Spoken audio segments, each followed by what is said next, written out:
Live షోకి స్వాగతం. ముందుగా అతిథుల పరిచయం. డాక్టర్ విజయబాబు గారు సీనియర్ పాత్రికేయులు, ప్రముఖ విశ్లేషకులు, రైట్ టు ఇన్ఫర్మేషన్ మాజీ కమిషనర్, అలాగే అధికార భాషా సంఘం మాజీ అధ్యక్షులు. శ్రీ రాచమల్లు శివప్రసాద్ రెడ్డి గారు వైఎస్ఆర్ కాంగ్రెస్ పార్టీ సీనియర్ నేత, శాసనసభ మాజీ సభ్యులు. నమస్తే. నమస్తే నమస్తే నమస్తే. కొత్తగా సలహాదారులు ముగ్గురిని వేశారు. వాళ్ళలో కార్టూన్ శ్రీధర్ గారు కూడా ఉన్నారు, మంచన సత్యనారాయణరాజు గారు ఉన్నారు, సీతారామాంజనేయ ప్రసాద్ గారు ఉన్నారు. మరి గతంలో ఇంతమంది సలహాదారులు ఏంటి, అంతమంది సలహాదారులు ఏంటి అని విమర్శ చేసిన కూటమి ప్రభుత్వం ఇప్పుడు ఈ రకంగా సలహాదారులు పదవులు ఇవ్వటం మీద, వీటన్నిటి మీద మీ అభిప్రాయం ఏంటి? ఈ ముగ్గురితో ఎన్ని వందల సంఖ్యకు జరిగిందో ఈ సలహాదారుల సంఖ్య. ఈ ముగ్గురితో పదులు పోయి వందలు లేకపోతా ఉంది. పూర్వం రాజుల కాలంలో కూడా ఒక రాజుకు, ఒక చక్రవర్తికి ఇంతమంది సలహాదారులు లేరు. ఒక్కొక్కరికి లక్షల జీతాలు ఇచ్చి సలహాదారులను ఏర్పాటు చేస్తున్నారు. ఒక రకంగా చెప్పాలంటే కేవలం తెలుగుదేశం పార్టీకి సంబంధించిన కార్యకర్తలకో, అనునయులకో, పార్టీ నాయకులకో ఏదో ఒక వంక పెట్టి, ఒక పేరు పెట్టి ప్రజాధనాన్ని దోషిపెట్టే ప్రయత్నం చేయడమే చంద్రబాబు నాయుడు. అంతకంటే దుర్మార్గమైన విషయం ఏంటంటే చంద్రబాబు నాయుడు చేసేది ఇదే విషయాన్ని గత ప్రభుత్వం మీదైతే దుమ్మెత్తి పోస్తాడు, కానీ ఇప్పుడైతే మాత్రము దాన్ని తప్పన్నాడు. ఇంకా గొప్ప విశేషం ఏంటంటే గన ఇప్పుడు ఎవరన్నా ఏమన్నా అనుకుంటారో, ఆ రోజు నేను మాట్లాడినే కదా, ఈరోజు ఎవరైనా విమర్శిస్తారు కదా అనే ఆ మాత్రం ఇంకిత జ్ఞానం కూడా లేకుండా, ఏ మాత్రమే కానీ సిగ్గు కానీ, శరం కానీ, రోషం కానీ లేకుండా నిస్సిగ్గుగా ఏ చెడ్డ పనినైనా కానీ చేయగలుగుతాడు. గతంలో ఒకలాగా మాట్లాడతాడు, ఇప్పుడు ఒకలాగా చేస్తాడు. ఇప్పుడు ఎంత మందిని కావాల్సి ఉంటే అంతమందిని ఏర్పాటు చేస్తున్నాడు సలహాదారులుగా. రోజు మేము పేపర్లు అయితే చూస్తూనే ఉన్నాం. దీనికి ఈ శాఖల సలహాదారులు, ఆ శాఖల సలహాదారులు. మీరు మంచి పాయింట్ గుర్తు చేశారు శివప్రసాద్ గారు. డిజిటల్ కార్పొరేషన్ పెట్టి చాలా మందికి ఉద్యోగాలు ఇచ్చారట. అప్పట్లో డిజిటల్ కార్పొరేషన్ ప్రభుత్వానికి అవసరమైన ఇదేని చేస్తే చాలా తీవ్రంగా విమర్శించారు. ఇప్పుడు సోషల్ మీడియాకి, మంత్రులకి, వీళ్ళందరికీ పబ్లిసిటీ కోసం ప్రత్యేకించి మళ్ళీ ఏర్పాటు చేశారట. మొన్న వార్త వచ్చింది. అవును, ఇప్పుడైతే పాలనలో పస ఉండదో ప్రచారం మీద ఆధారపడాల్సిన పరిస్థితి వస్తుంది. ఎవరైనా కానీ పాలనలో పస లేదు, ఈ కూటమి ప్రభుత్వానికి పాలనలో పస లేదు కాబట్టి ప్రచారం మీద ఆధారపడాల్సిన పరిస్థితి. అందుకే మంత్రులకు సైతం చెప్పుకునే దానికి ఏముంది, ఏమీ లేదు. మేము ఈ సంక్షేమం చేసినామనో, ఈ అభివృద్ధి చేసినామనో, లేకుంటే ఈ సంస్కరణ చేసినామనో చెప్పుకునే దానికి ఏమీ లేదు. చెప్పిన వాగ్దానాలు నెరవేర్చకపోయి, ఇచ్చిన సంక్షేమ పథకాలు అందించలేకపోయి, ఒక్కచోట కూడా అభివృద్ధి జరగకపోయా. అమరావతి పేరుతో వేల కోట్లు దోసుకునే ప్రయత్నం చేస్తున్నారు. వీటన్నిటిని కప్పిపుచ్చుకుంటూ ఏదో చేసినామనే భ్రమ రాష్ట్రానికి కనిపించదనే కోసం మంత్రులకు కూడా సోషల్ మీడియాకి సంబంధించిన యాక్టివిటీస్గా ఉండే వాళ్ళను సలహాదారులుగా పెట్టి వాళ్ళకు జీతాలు ఇచ్చి ఏదో ఒకటి జాకీలు పెట్టి లేపే ప్రయత్నంలో భాగంగా ఈ ప్రభుత్వాలు చేస్తున్నారు. అయితే ఎంత చేసినా, ఏమి చేసినా కానీ ప్రజలకు వాస్తవ సత్యాలు అయితే తెలుస్తున్నా. ఎందుకంటే ఇంత ముందులాగా లేవు. సోషల్ మీడియాగా చాలా యాక్టివ్ అయిపోయింది కాబట్టి ఒక్క సెకండ్లోనే ఏం జరుగుతుంది, రాష్ట్రం ఆడ అప్పు చేసి చేయకముందే అందరూ తెలిసిపోతుంది. ఈ పొదుటూరు నియోజకవర్గంలో ఒక సామాన్యమైన ఆటోదోలే అన్నకు కానీ, ఒక చిన్న హోటల్ నడిపే అక్కకు కానీ కూడా చంద్రబాబు నాయుడు మంగళవారం అప్పు చేస్తున్నాడంటే 5,000 కోట్లు. అంతే, అంత పాస్ అయిపోయింది కాబట్టి ఆయన తప్పించుకోలేడు. వాటి మీద మళ్ళీ మాట్లాడదాం. విజయబాబు గారు చెప్పండి, కార్టూనిస్ట్ శ్రీధర్ గారితో సహా మరో ముగ్గురికి ఈసారి సలహాదారుల పదవులు ఇచ్చారు. అంతకుముందు సలహాదారుల పదవులు నియమిస్తే తీవ్రంగా విమర్శించిన చంద్రబాబు గారు ఇప్పుడు ఈ రకంగా పదవులు పందారం చేస్తున్నారు. సమర్థనీయమా కాదా? ముందుగా శాంతాకారం భుజగశయనం పద్మనాభం సురేశం విశ్వాకారం గగన సదృశం మేఘవర్ణం శుభాంగం లక్ష్మీకాంతం కమలనయనం యోగి హృజ్యానగమ్యం వందే విష్ణు భవభయహరం. మీకు అక్కడ రాచమల్లు వారికి, సాక్షి వీక్షకులు అందరికీ కూడా ముక్కోటి ఏకాదశి శుభాకాంక్షలు అండి. సలహాదారులు అని చెప్పని సలసలా కాగిపోయారు ఆ రోజున. కానీ ఇవాళ ఎడాపెడా వేస్తూ ఇంకోటి ఏంటంటే, మీరు అన్నట్టుగా జర్నలిస్ట్ మిత్రుడు శ్రీధర్ కొన్ని వేలాది కార్టూన్లు అయితే అత్యద్భుతంగా వేశాడు. తెలుగునాట అద్భుతమైనటువంటి చిత్రకారుడు, అందులో కించిత్ సందేహం లేదు. ఎన్టీ రామారావు గారిని రామోజీరావు గారి యొక్క ఆయన యొక్క ఆలోచనలకు అనుగుణంగా ఎంత దారుణంగా వక్రీకరించాలో, ఎంత హేళనగా, అవమానకరమైనటువంటి, జుగుప్సాకరమైనటువంటి, దిగంబరమైనటువంటి రీతిలో కూడా అద్భుతమైన కార్టూన్లు వేసినటువంటి మిత్రుడు శ్రీధర్. సో అలాంటి శ్రీధర్ని ఇప్పుడు ఇక్కడికి తీసుకున్నారంటే బహుశా ఆయన యొక్క కుంచెని జగన్మోహన్ రెడ్డి గారి మీద వైసీపీ వారి మీద ఎక్కువ పెట్టడం కోసం తప్ప మరో ఇంకా అంతకు మించి ఏముంటుందంటే చిత్రకారుడు చేసే పని చిత్రించడమే కదా, వ్యంగ్య చిత్రాలు పైగా. అందుకోసమే బహుశా తీసుకుని ఉంటారు. అంతకు ముందు ఏంటంటే నాకు ఈ ఆలోచన రాలేదు. మీరు పొగుడుతున్నారా తెగుడుతున్నారా అని ముందు అర్థం కాలే, కానీ ఇప్పుడు అర్థమవుతా ఉంది. సో జగన్ గారిని మీద వ్యంగ్య చిత్రకారుడు ఆ రోజున ఎన్టీ రామారావు గారిని ఎంత దారుణంగా అంటే అంత దారుణంగా దిగంబరంగా ముడ్డి మీద పట్టుకొని పటాపటా బాదుతున్నట్టుగా, అంటే అవన్నీ కూడా తను వేశాడని అనుకోవడానికి వీలేదు. యాజమాన్య ఆదేశాల మేరకు వాళ్ళని సంతృప్తి పరచడం కోసం వేసినటువంటి చిత్రాలు మనకి ఈ రోజుకి కూడా గుర్తుంటాయి. ఆయన ఎంతో తీవ్రమైన మనస్తాపం చెందారు కూడా ఆ చిత్రాలకి. నిజానికి ఏంటంటే వ్యంగ్య చిత్రం అనేటువంటిది ఒక విరుపులా చెరుపులా మెరుపులా ఉండాలి తప్ప లోపల డీప్గా హట్ చేసేటట్టు ఉండకూడదు. కానీ అలా హట్ చేసినటువంటి చిత్రాలు రామారావు గారి మీద ఎన్నో వేశాడు, అందులో సందేహం లేదు. ఇప్పుడు బహుశా ఆ కొంచెం ఇటు తిప్పడం కోసం తప్ప అంతకు మించి తను ఏం చేయగలుగుతాడు, చిత్రకారుడు కదా, డెఫినెట్గా దానికోసమే ఉంటుంది, ఇందులో సందేహం లేదు. సరే, అది కాకుండా రీసెంట్గా మీకు ఒక నోటిఫికేషన్లో సోషల్ మీడియాకి కొంతమంది 60 మందినో 62 మందినో తీసుకున్నారండి. అంటే ఏంటి, వీళ్ళందరినీ కూడా ఐటీడీపీకి వాడుకోవటం అనేది ఒక ప్రాతిపదిక. ఆ విధంగా వాళ్ళ సైన్యాన్ని 1,00,000 గళాలు ఈ వైసీపీ మీద వ్యతిరేకంగా మాట్లాడించడం కోసం ఎక్కువ పెట్టారు. దానికోసం అందులో భాగమే బహుశా ఇది కూడా అనుకుంటున్నాను.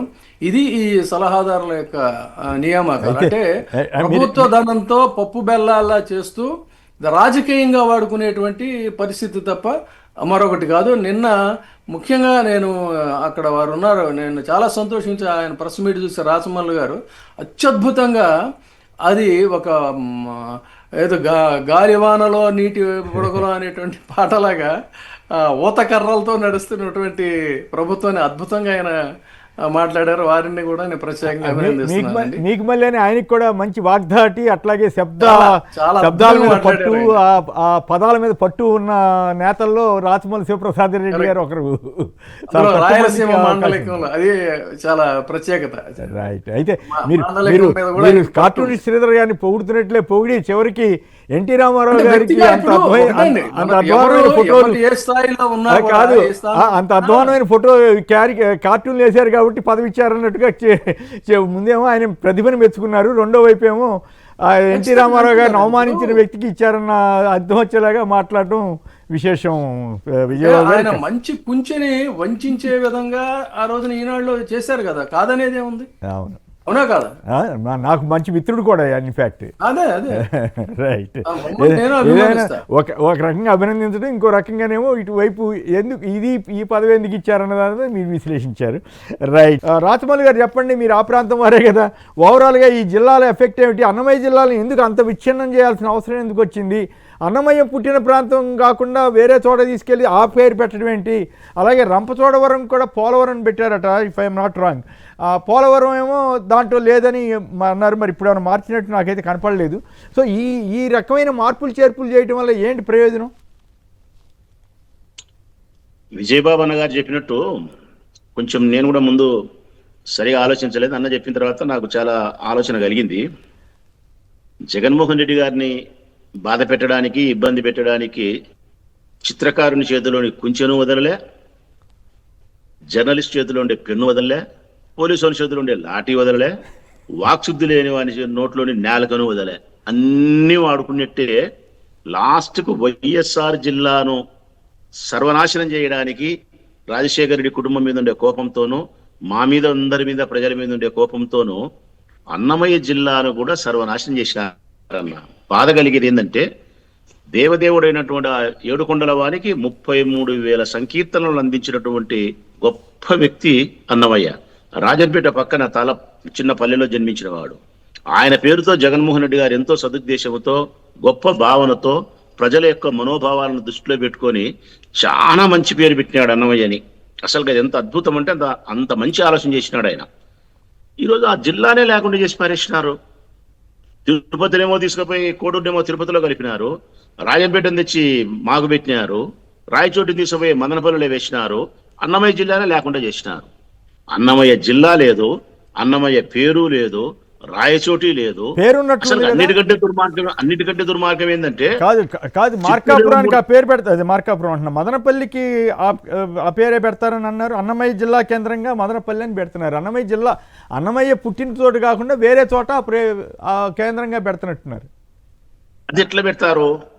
అన్నమయ్య గారు జన్మించినటువంటి ప్రాంతానికి జిల్లా పెడితే బాగుంటుంది తప్ప, నువ్వు అన్నమయ్య జిల్లా అక్కడ రాజపేట పక్కన ఆయన జన్మించుంటే ఆ ప్రాంతాన్ని తీసుకుపోయి నేనైనా మదనపల్లి పెడతా లేకుంటే చిత్తూరు పెడతా అంటే ఆ ప్రాంత ప్రజలు ఎవరైనా అంగీకరిస్తారా?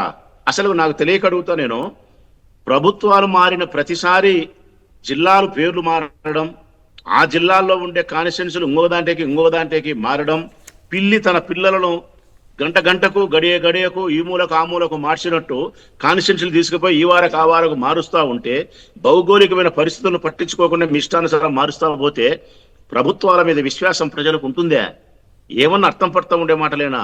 ఒక 3 సంవత్సరాలు కాలే జగన్మోహన్ రెడ్డి గారు ప్రభుత్వం అన్ని విషయాలను దృష్టిలో పెట్టుకొని సక్రమైన పద్ధతిలో విభజన చేసిన తర్వాత 3 సంవత్సరాల తర్వాత వచ్చి నేను ఈ జిల్లాల పేరు మారుస్తా, ఈ జిల్లాల నుంచి ఆ జిల్లాలకి కాన్స్టిట్యున్సీ పంపిస్తా అంటే ఎట్లా ప్రభుత్వాల మీద విశ్వాసం ఉంటుంది?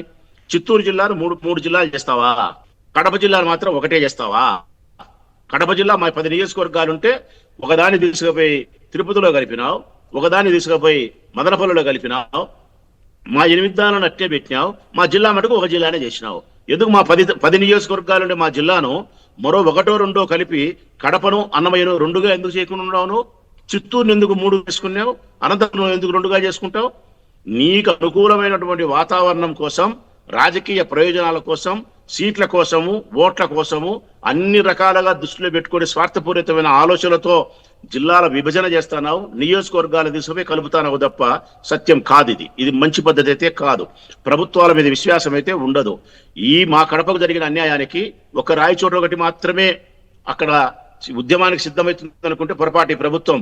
రాయచోటితో పాటు ఈ కడప జిల్లాలో వైఎస్ఆర్ జిల్లాలో ఉండే అన్ని నియోజకవర్గాల ప్రజలందరూ కూడా మా కడప జిల్లాకు, వైఎస్ఆర్ జిల్లాకు అన్యాయం జరిగిందనే భావనలో ఉండాము. అందుకు సంబంధించినటువంటి నాయకులు కానీ, స్వచ్ఛంద సేవా సంస్థలు కానీ, ఉద్యమకారులు కానీ, మానవీయ కోణంలో ఆలోచించే వాళ్ళు కానీ అందరూ కూడా ముందుకు వస్తున్నారు. అందరూ గట్టిగా దీని మీద పోరాటం చేస్తారు. ముఖ్యంగా మా మిత్రుడు శ్రీకాంత్ కోసం మా రాయచోటి, మా వైఎస్ఆర్ జిల్లాలో ఉండే రాయచోటి దాన్ని తీసుకుపోయి ఎక్కడో కలిపి జిల్లానే లేకుండా చేసి పెడితే, ఆల్రెడీ రాయచోటిలో ఇప్పటికి మేము ఎస్పీ కార్యాలయం ఏర్పాటు చేసుకున్నాం, కలెక్టర్ కార్యాలయం ఏర్పాటు చేసుకున్నాం, 95 శాఖలకు, ప్రభుత్వ ఉద్యోగస్తులకు సంబంధించిన శాఖలకు సంబంధించిన కార్యాలయాలు ఏర్పాటు చేసుకున్నాం. అందుకు సంబంధించిన ఎస్టాబ్లిషన్ అంతా అయింది. ఈరోజు తీసుకుపోయిన మదనపల్లిలో పెడితే, రాజంపేట తెచ్చి మాలో పెడితే, అసలు మా 10 జిల్లాలకు 1-2 కలిపి 2 జిల్లాలు చేయి. కడపను, అన్నమయ్యను ఒకటి పెట్టు, కడప జిల్లాను ఒకటి పెట్టు, అంతే తప్ప అసలు అన్నమయ్య జిల్లా లేకుండా చేయడం ఏంది? ఇది తప్పు. మేము శ్రీకాంత్కు మద్దతుగా నిలబడతాం. కడప జిల్లా వ్యాప్తంగా, వైఎస్ఆర్ జిల్లా వ్యాప్తంగా ఉండబడిన అందరం కూడా దీని మీద గట్టి పోరాటం చేస్తాం. అయితే ఒక మాట చెప్పండి, చంద్రబాబు గారు రాయచోటి నడిబొట్టు నిలబడి మేము జిల్లా ఇక్కడి నుంచి మార్చనని అనౌన్స్ చేసిన ఘట్టం చూసాం. అలాగే మంత్రి గారు ఏదో కళ్ళనీళ్ళు పెట్టుకున్నట్టు ఎల్లో మీడియా లీకులు ఇస్తూ ఉంది. మరి అసలు ఆయన శ్రీకాంత్ రెడ్డి గారిని అనుకుంటా బూతులు తిడతా, నేను మీసం తీసేస్తా, అది చేస్తా, ఇది చేస్తా, రాజీనామా చేస్తానన్నారంట కదా గతంలో.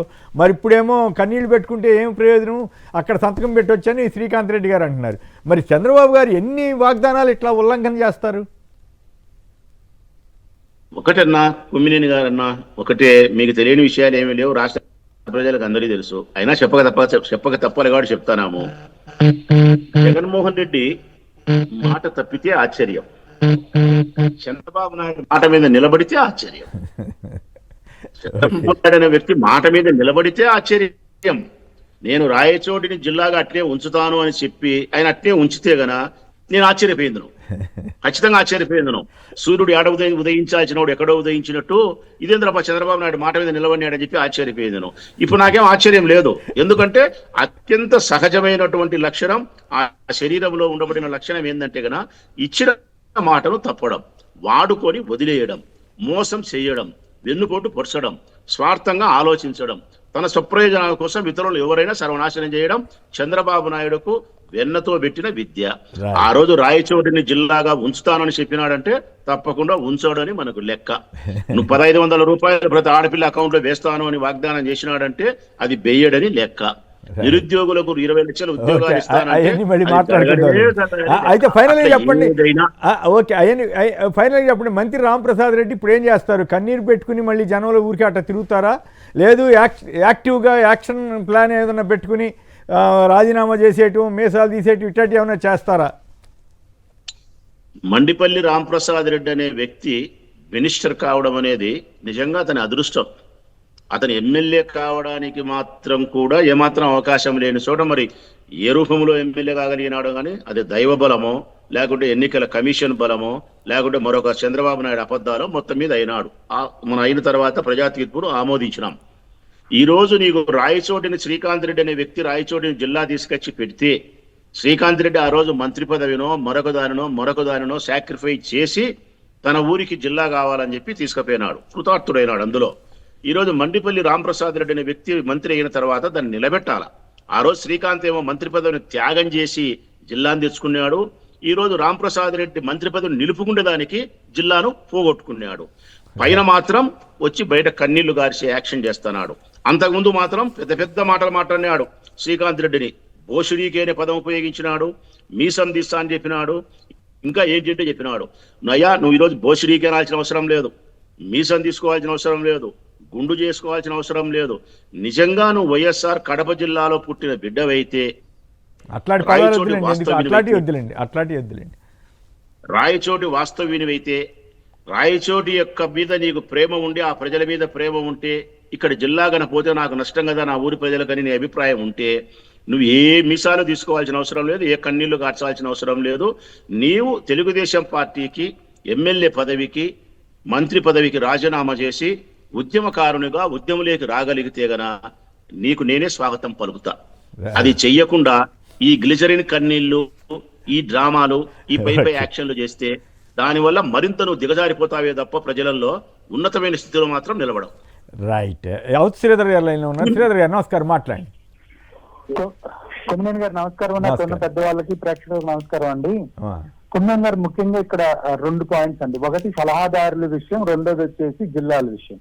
సలహాదారుల దాని గురించి ఆ రాష్ట్ర ప్రభుత్వానికి మనం ఒక ఆర్టీఐ అప్లికేషన్ వేసామండి ఫైనాన్స్ డిపార్ట్మెంట్ కి.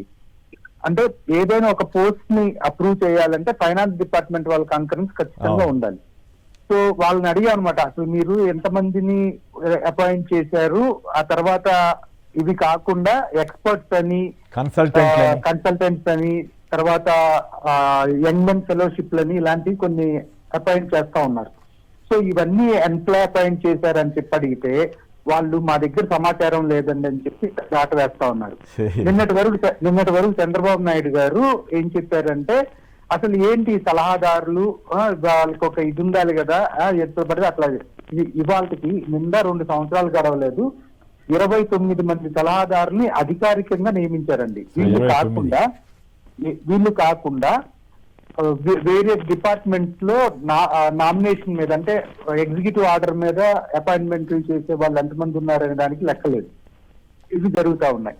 సో ఇక్కడ మీరు నిశ్చితంగా గమనిస్తే మీ సలహాదారులు ఎవరైనా ఒక్కళ్ళైనా వచ్చి ప్రభుత్వంలో పనిచేస్తున్నారా అంటే లేదండి. మీరు గమనించండి, ఎవరు కూడా ప్రభుత్వం సచివాలయానికి వచ్చి వాళ్ళు ఛాంబర్ లో ఉండి వాళ్ళు సలహాలు ఎక్కడ ఇవ్వాలి, ఆ కన్సర్న్ డిపార్ట్మెంట్ లో ఉన్న సెక్రటరీకో లేకపోతే ఆ కమిషనర్ కో ఇచ్చి పనులు చేయించుకోవాలి. వీళ్ళు ఎవరైనా కానీ ఇప్పటి వరకు నియమించిన సలహాదారులు ఎవరికైనా కానీ సెక్రటరియేట్ లో పేషీలు కేటాయించి సలహాదారులు ఇస్తున్నారా అనే దాని మీద స్పష్టత లేదు. ఇక్కడ ఈ విధంగా జరుగుతా ఉంటే చంద్రబాబు నాయుడు గారు ఏం చేయబోతున్నారంటే, మీరు గమనించండి ఒక ప్యాటర్న్. వీళ్ళందరూ కూడా బయట నిలబడి, ఇందాక వచ్చిన డిస్కషన్ లో వీళ్ళంతా చంద్రబాబు నాయుడు గారు అప్పుడెప్పుడో హైదరాబాద్ లో హైటెక్ సిటీ కట్టారు, ఇప్పుడు అమరావతిలో క్వాంటమ్ వ్యాలీ, క్వాంటమ్ కంప్యూటర్ కట్టేస్తారు, ఇట్లా భజన చేసే వాళ్ళకి ఒక భజన బ్యాచ్ కి ప్రభుత్వ డబ్బులతోటి ప్రచారం చేయించుకోబోతున్నారు అనేది వాస్తవం అండి. కొంతమంది పెద్ద పెద్ద మేధావులు అయినటువంటి వాళ్ళు, లేకపోతే వాక్చాతుర్యం ఉన్న వాళ్ళు కూడా చరిత్రను వక్రీకరించి అనేక అబద్ధాలు చెప్పారండి గత కొన్ని రోజుల్లో. అవన్నీ కూడా బయట తీసుకొచ్చి మాట్లాడతాం. ఇకపోతే రెండోది వచ్చేసి జిల్లాల విభజన అండి. చంద్రబాబు నాయుడు గారు, జగన్ గారు ఎప్పుడైతే జిల్లాలని చేశారో ఆ రోజున వచ్చి పెద్ద గొంతు చించుకున్నారండి. అసలు ముందు ఆయన 14 సంవత్సరాలు ముఖ్యమంత్రిగా ఉన్నారు. అవును. కనీసం ఉమ్మడి రాష్ట్రంలో గానీ విడిపోయిన రాష్ట్రంలో గానీ అవతల కేసీఆర్ గారు జిల్లాలు విభజిస్తే ఇక్కడ ఏం జిల్లాలు విభజించలేదు. జిల్లాలు విభజించడానికి ప్రధాన కారణం ఏంటంటే ఒక విధానపరమైన పాలసీ కేంద్ర ప్రభుత్వం తీసుకుందండి. ఇంత ముందు ఏంటంటే స్టేట్ పరంగా డెవలప్మెంట్లు జరిగాయి, కానీ ఒక పార్లమెంట్ ని ఒక జిల్లా చేయటం, లేదంటే ఒక జిల్లాకి ఇన్ని ఇవ్వాలని, ఫర్ ఎగ్జాంపుల్ లైక్ ఒక్కొక్క జిల్లాకు ఒక మెడికల్ కాలేజ్ ఇవ్వాలనే దాని మీద చేశారండి. సో జగన్ గారు ఏం చేశారంటే 25 జిల్లాలు ఉన్నాయి కాబట్టి 25 పార్లమెంట్లు ఉన్నాయి కాబట్టి 25 జిల్లాలు చేయాలని చెప్పి ప్రతి పార్లమెంట్ ఇంచుమించుగా ఒక జిల్లాని చేశారు. కొన్ని చోట్ల గూడూరు లాంటి చోట ఇబ్బంది ఉన్న చోట విషయానికి వస్తుందండి. ఇదే చంద్రబాబు నాయుడు గారు మొన్న మాట్లాడతా గన్నవరం విజయవాడ పక్కన ఉంటది, దాని తీసుకెళ్లి మచిలీపట్నంలో ఎందుకు కలిపారు, మేము వస్తే సరి చేస్తా ఉన్నారు. ఇవాళ ఎందుకు సరి చేయలేదండి? అమరావతి ప్రపంచ వ్యాప్తంగా పొందినటువంటి పేరు పొందినటువంటి నగరం అసలు అన్నిటికీ పోటీ పడిపోతుందని చెప్తా ఉన్నారు. మరి ఈ రోజున అమరావతిని ఎందుకు జిల్లా చేయలేదండి?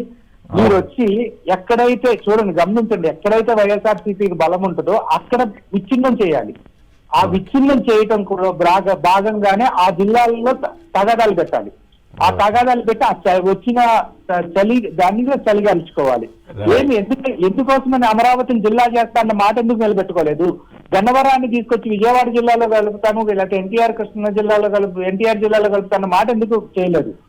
సో ఇలాంటివన్నీ కూడా ప్రజలు గమనిస్తా ఉన్నారండి. చంద్రబాబు నాయుడు గారు చేసే కుట్రలు బయటకు రాకుండా ఆగవండి. Right, thank you. విజయబాబు గారు చెప్పండి, ఈ జిల్లాల మీద ప్రత్యేకించి అన్నమయ్య జిల్లా మీద మంత్రి గారు రాజీనామా చేయాలా, మేసం తీసేసుకుంటానని చేసిన వాగ్దానం ఏంటి? చంద్రబాబు గారు ఎందుకు పదే మాట తప్పడానికే ఇష్టపడతారు ఎందుకు? ఇది చాలా బాధాకరమైన విషయం అండి, అభ్యంతరకరం కూడా. వాస్తవానికి జిల్లాల పునర్విభజన అనేటువంటిది ప్రజాభిప్రాయానికి అనుగుణంగా చేయాలి. గతంలో కూడా క్షేత్రస్థాయికి కూడా వెళ్ళి వాళ్ళ యొక్క అభిప్రాయాలు సేకరించి కొన్ని మార్పులు చేర్పులు చేసి ఆ తర్వాత చేయటం జరిగింది. అది జరగాల్సినటువంటి పద్ధతి. అంతేకాకుండా దాంట్లో చాలా హోందాగా మీకు ఎన్టీఆర్ జిల్లా తీసుకోండి. ఆయన జగన్మోహన్ రెడ్డి గారు ఎన్టీ రామారావు గారి పేరుని కూడా వాళ్ళ సూచన మేరకు స్వీకరించి ఎన్టీఆర్ జిల్లాని పెట్టారంటే రాజకీయాలు వేరు, పాలనా వ్యవహారాలు వేరు అనేటువంటి దాంట్లో ఒక హోందాగా వ్యవహరించినటువంటి తీరది.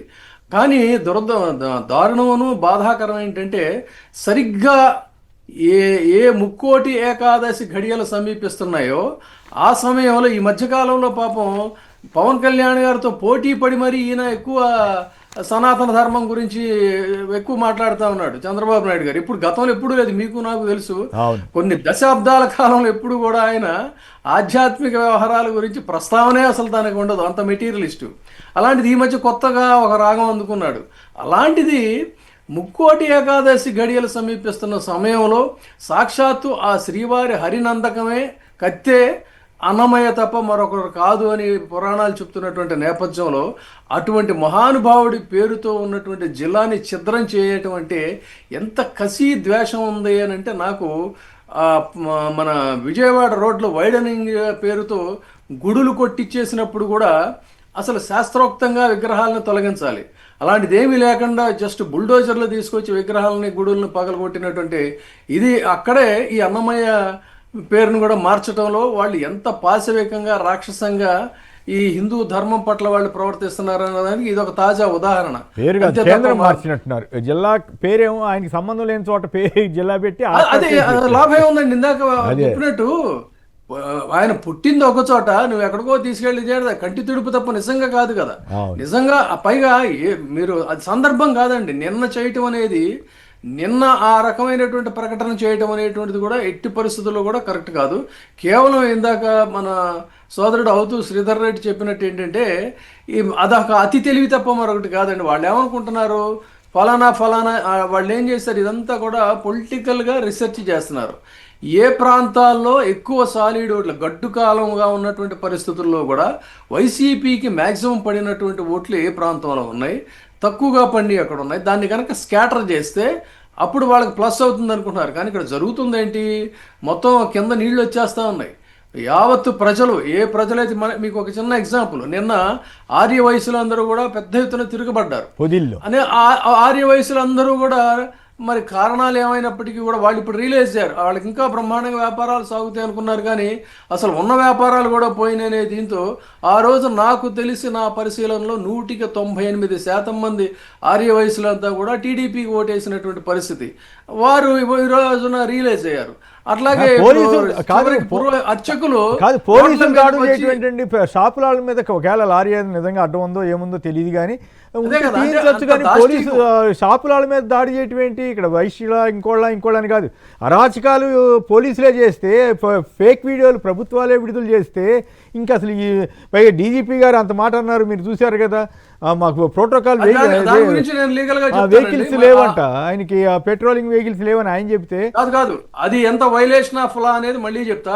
దీనికి సంబంధించి అర్చకులు వాళ్ళని లాగి పడేసేస్తే వాళ్ళు అరుగుల మీద కూర్చొని ఆమరణ దీక్ష చేసేటువంటి పరిస్థితికి వాళ్ళు వచ్చారు. ఆ రోజు ఆ కమ్యూనిటీ కూడా పొన్నమి ఘాట్ దగ్గర ఎక్కడ అది కాదండి, అనంతపురంలో కదా. అనంతపురంలో అర్చకులది, ఓకే అర్చకులది కదా మీరు, ఓకే.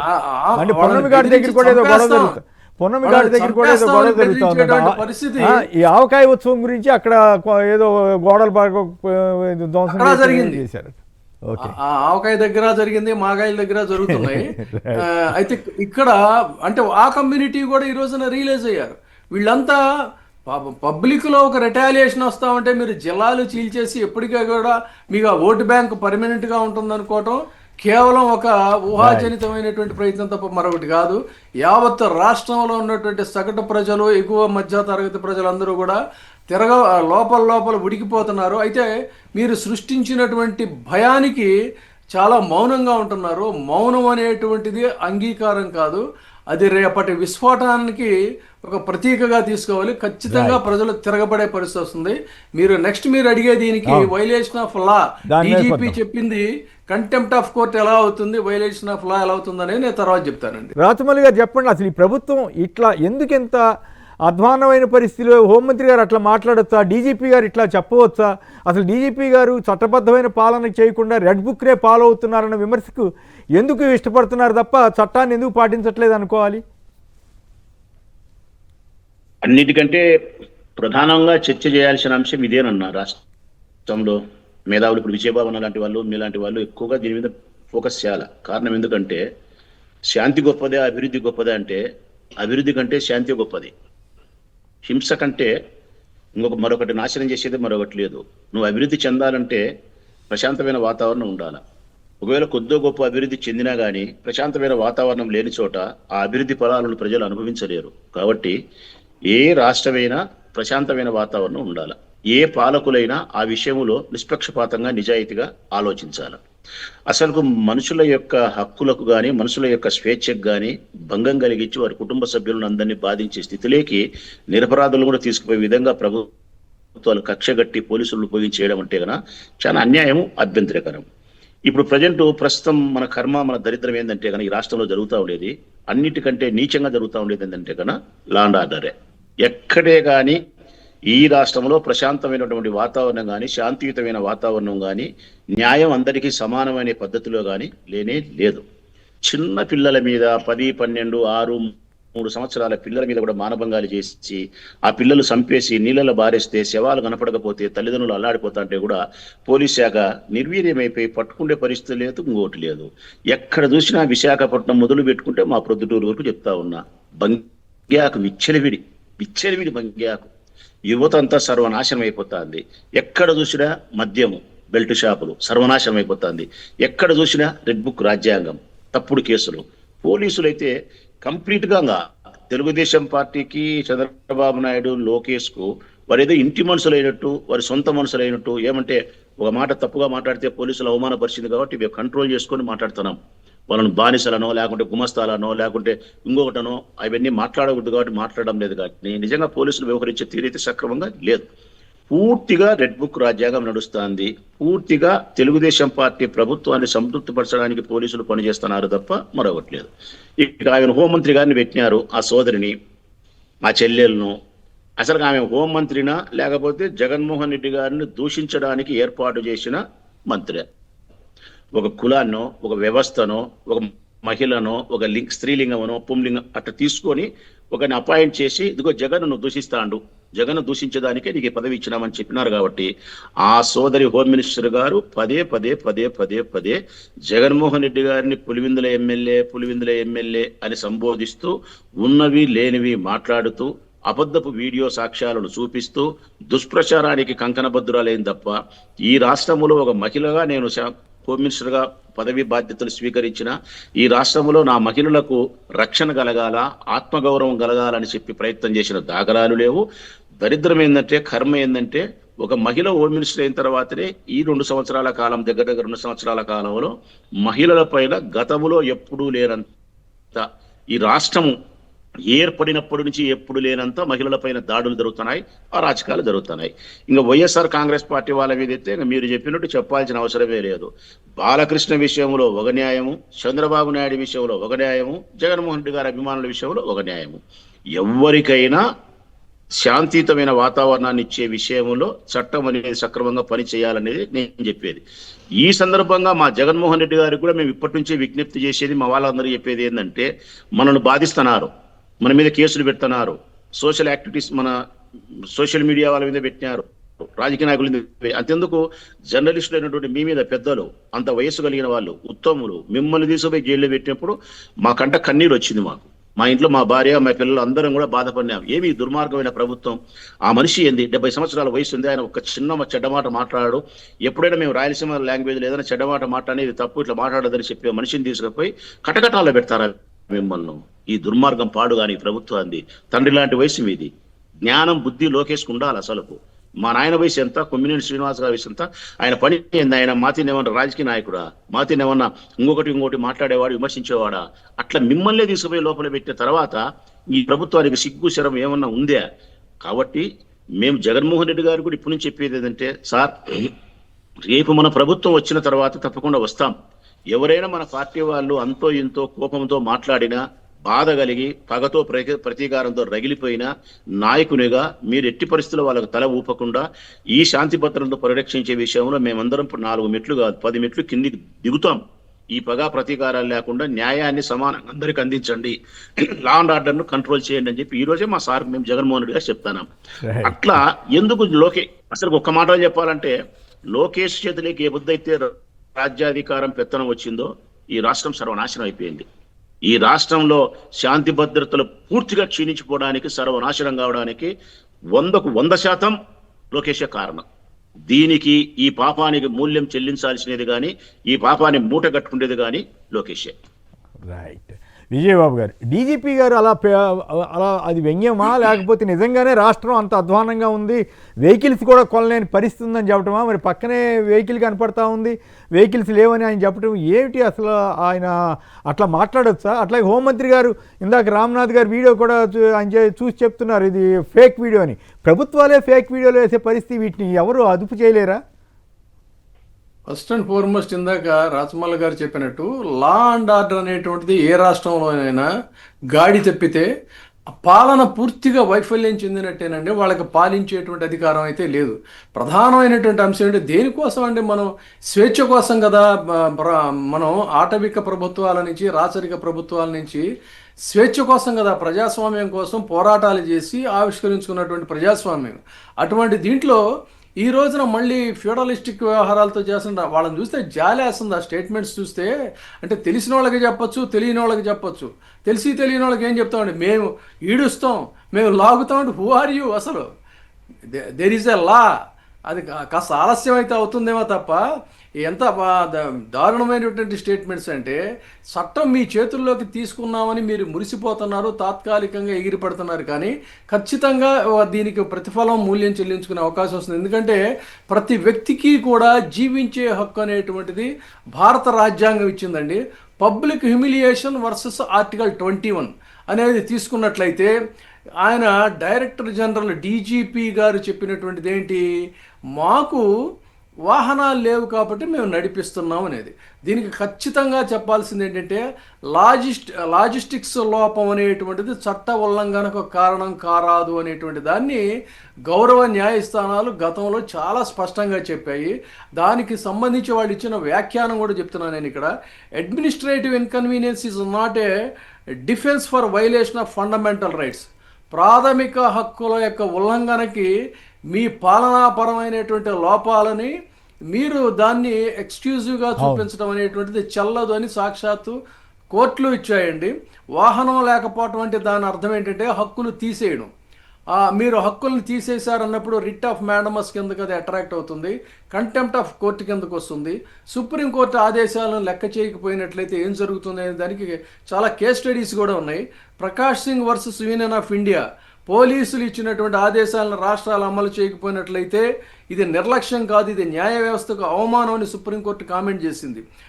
తర్వాత పెరేడ్ చేయించడం, రోడ్ల మీద పెరేడ్ చేయించడం అనేటువంటిది సుప్రీంకోర్టు మార్గదర్శకాలని వైలేట్ చేయటం, ఆర్టికల్ 21 కూడా వైలేట్ చేయటం, వాహనాలు లేకపోతే నడిపించాల్సి వచ్చిందనేటువంటిది చట్టం ముందు నిలబడదు. దీనికి అతనికి కాంపన్సేషన్ కూడా ఇవ్వాల్సినటువంటి ఇది ఉందండి, దానికి కూడా జడ్జిమెంట్స్ ఉన్నాయి. అంతేకాకుండా వాళ్ళు ఏం చెప్తున్నారు, నిజానికి కరడు కట్టిన నేరస్తులను సైతం సుప్రీంకోర్టు డైరెక్షన్స్ ప్రకారంగా ముసుగు వేసి, అంటే పబ్లిక్కి వాళ్ళ మొహాన్ని చూపించకూడదు, హ్యూమిలియేషన్కి వాళ్ళు గురి అవ్వకూడదు, అది ఆత్మగౌరవానికి సంబంధించినటువంటి సమస్య. కాబట్టి వాళ్ళకు ముసుగులేసి తీసుకెళ్తారు. చివరికి కోర్టుకి వెహికల్ దించి వాహనం నుంచి కోర్టుకి తీసుకెళ్లేటప్పుడు కూడా ముసుగేస్తారు. అలాంటిది వాళ్ళ ఫేస్ పబ్లిక్ కనపడేటటువంటి విధంగా, అంటే వాళ్ళని హ్యూమిలియేట్ చేస్తూ వాళ్ళని నడిపించి తీసుకెళ్ళటం అంటే, రేపు పొద్దున అతను ఆత్మహత్య చేసుకున్నాడు అనుకోండి, వాళ్ళ కుటుంబ సభ్యులు ఆత్మహత్య చేసుకున్నారు అనుకోండి, లేదా స్కూల్కి వాళ్ళ పిల్లలు స్కూల్కి వెళ్తామంటే హే మీ నాన్న ఇట్లా రోడ్డు మీదకి వచ్చాడు అంటే, this is all comes under the humiliation violation of article 21 అండి. దానికి right to life and dignity అనే దాన్ని మీరు పూర్తిగా భంగం చేశారు. దానికి మీరు చెప్పేటువంటి ఎక్స్క్యూజ్ అనేటువంటిది కోర్టులో నిలబడదు. దీనికి చాలా జడ్జిమెంట్స్ కూడా ఉన్నాయి. అందుకని ఇది అడ్మినిస్ట్రేటివ్ ఫెయిల్యూర్ కిందకు వస్తుందండి, ఖచ్చితంగా అడ్మినిస్ట్రేటివ్ ఫెయిల్యూర్కి వస్తుంది. మరి అలాంటప్పుడు ఇది కంటెంప్ట్ ఆఫ్ కోర్ట్ అవుతుంది. తర్వాత నా రిక్వెస్ట్ ఏంటంటే, అసలు గతంలో మీకు గుర్తుండే ఉంటుందండి, 80వ దశకంలో నక్సల్ ఉద్యమం తీవ్ర స్థాయిలో ఉన్నటువంటి రోజుల్లో ఇలాగే పోలీసులు అర్ధరాత్రులు వచ్చి వాళ్ళని నక్సలైట్ల పేరుతో ఎత్తుకెళ్ళిపోతూ ఉంటే అప్పుడు హెబియస్ కార్పస్ పిటిషన్స్ చాలా ఫైల్ అయ్యాయి. కొన్ని దశాబ్దాల తర్వాత ఆంధ్రప్రదేశ్లో హెబియస్ కార్పస్ పిటిషన్ ఫైల్ అవ్వటం, ఇన్ని కేసులు ఫైల్ అవ్వటం అనేది ఇప్పుడే జరుగుతుందంటే ఈ రాష్ట్రంలో ఏం జరుగుతూ ఉంది? తర్వాత బహిరంగంగా నడి రోడ్డు మీద శిక్షలు వేస్తున్నారు. శిక్షలు వేసే హక్కు రాజ్యాంగంలో ఎక్కడైనా, పోలీసులకి శిక్షలు వేసే హక్కులు ఎక్కడైనా ప్రొవిజన్ ఉందా అంటే ఎక్కడా లేదు. పోలీసులే శిక్షలు వేసినప్పుడు కోర్టులతో పని లేదు.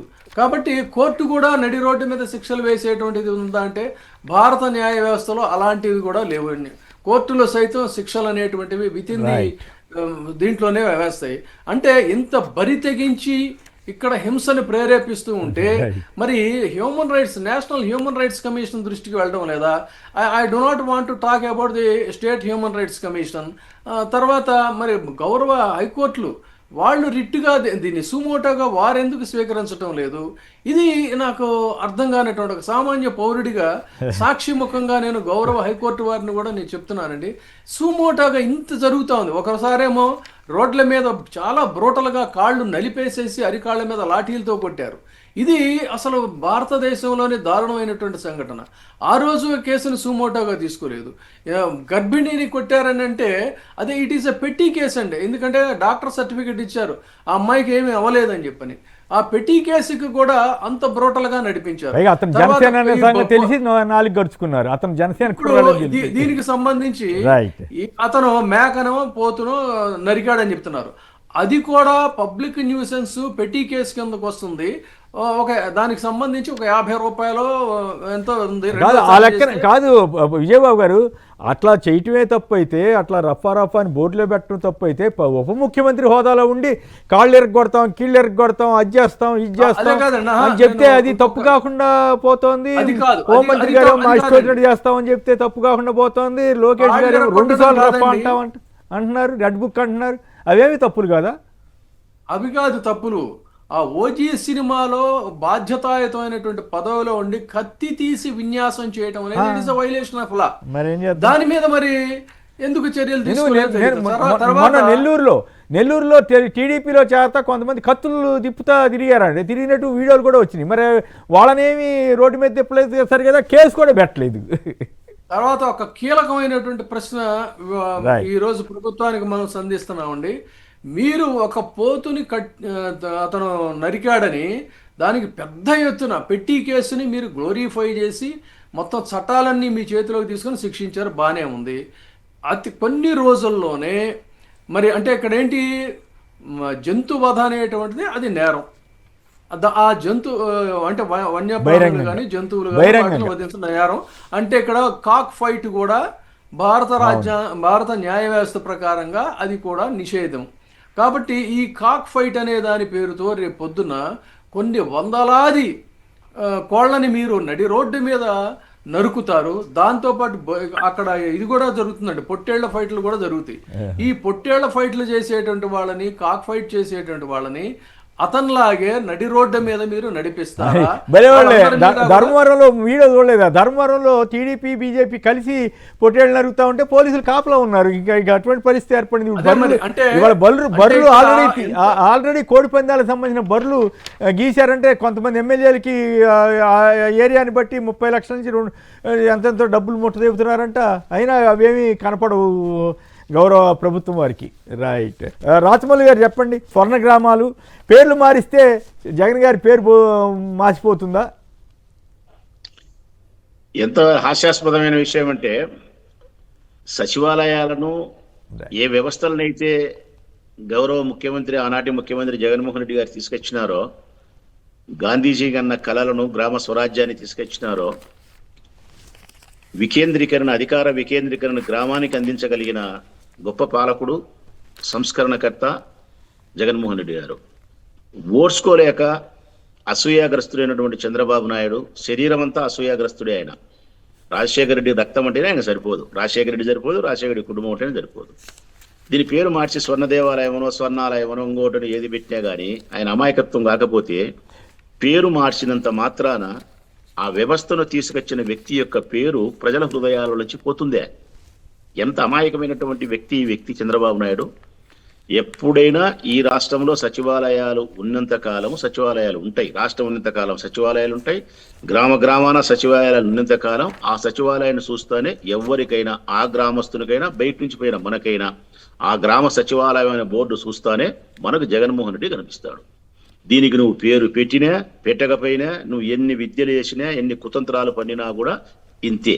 దీని వలన నీ యొక్క మానసిక స్థితి దిగజారిపోయినట్టు కనపడుతుంది తప్ప, నీ మనోవైకల్యం కనపస్తుందే తప్ప, నీ అసూయాగ్రస్తుడైనటువంటి నీ గుణం కనిపిస్తుందే తప్ప, నీ వయస్సు, నీ పదవి, నీ పెద్దరికం తీసుకుపోయి ఆ పక్కన మురికి కాలువ లేచినట్టు కనపడుతుందే తప్ప మరొకటి కాదు. ఎప్పటికైనా ఈ వ్యవస్థను తీసుకొచ్చింది జగన్మోహన్ రెడ్డి గారు. ఆయన చరిత్రలో ఎప్పుడు కూడా సువర్ణాక్షరాలతో లిఖించబడే ఉంటాడు ఈ విషయంలో. రైట్. రాచమల్లి శివప్రసాద్ రెడ్డి గారు, అలాగే డాక్టర్ విజయబాబు గారు, ఇద్దరికి, శ్రీధర్ గారికి అందరికీ కూడా ధన్యవాదాలు. ఇది నేటి చర్చా కార్యక్రమం. నమస్కారం.